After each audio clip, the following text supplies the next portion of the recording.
My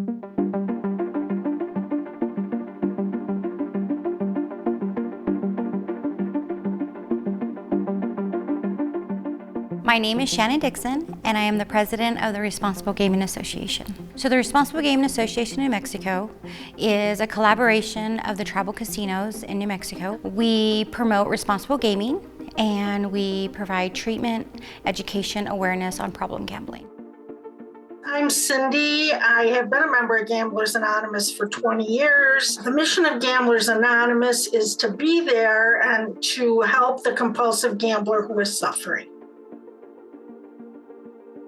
I'm Daniel Blackwood, and I am the founder and director of the Evolution Group here in Albuquerque, and we focus on working with families who are struggling with mental health issues, addictions, and trauma.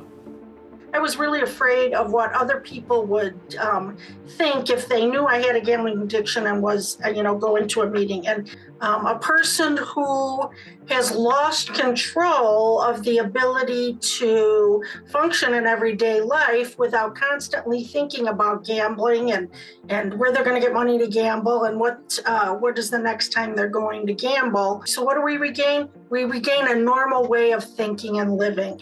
And they can set up support for themselves to do this through Gamblers Anonymous, through friends, through their church. In Gamblers Anonymous, we believe that you have to completely take gambling out of your life. So, a line just has to be drawn, and we draw it. And I can tell you from my own experience, once you've lost that ability to control it, it always ends up in the same place. Harm reduction isn't really a part of being a member of Gamblers Anonymous. Some people will attend when the pain is so bad that they have no other choice to attend. When a person is struggling with gambling addiction, they often feel alone and isolated.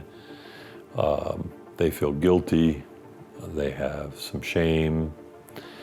And for them, taking the bold step to attend a Gamblers Anonymous meeting can be so helpful. My name is Lorene Rugel. I'm a clinical psychologist. I've been working in the field of problem gambling for about 39 years now. The 12-step program is an ideal program for forgiving oneself.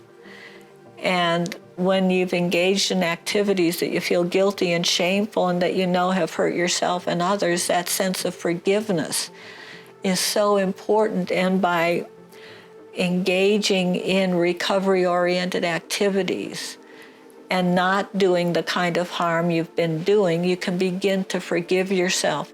They find out that they're actually not alone, that a lot of people struggle with this. And that support, that camaraderie, that fellowship, talking with other people who understand, can just be so resourceful, so helpful.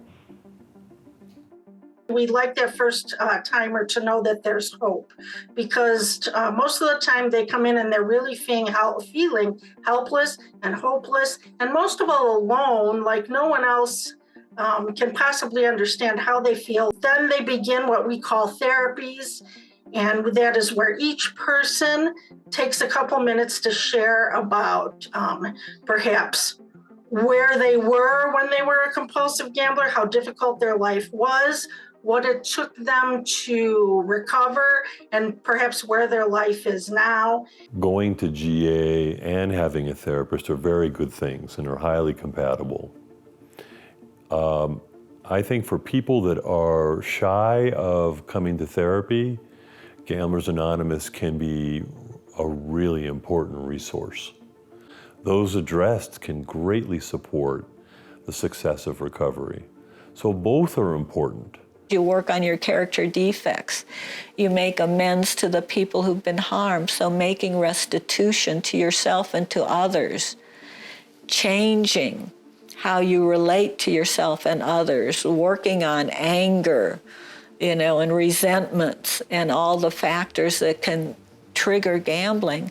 So by the time you work on yourself in this way, you're no longer the same person who did that harmful behavior.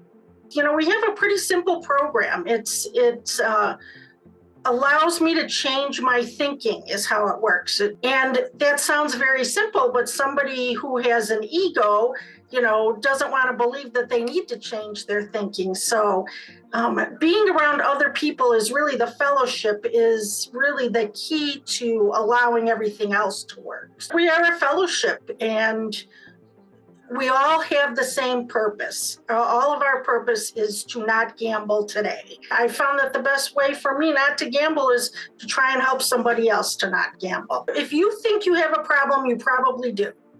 If you or a family member are concerned about gambling, we recommend you seek help. You can call the helpline. You can talk to a counselor. You can call the money management program to try to help you get on a budget. You can call Gamblers Anonymous, but seek some type of help. People lose hope when they get the thought that they can't stop, that this will never stop. But that's not true. What's important is that they understand that it's difficult to do this alone. So it's so important that they give themselves the gift of reaching out and getting help. They can do so by calling the helpline. They can do so by calling Gamblers Anonymous or jumping onto an online meeting and just seeing what it's like. They can reach out to family, to friends, to members of their church. It's just so important to reach out and get that helpful hand.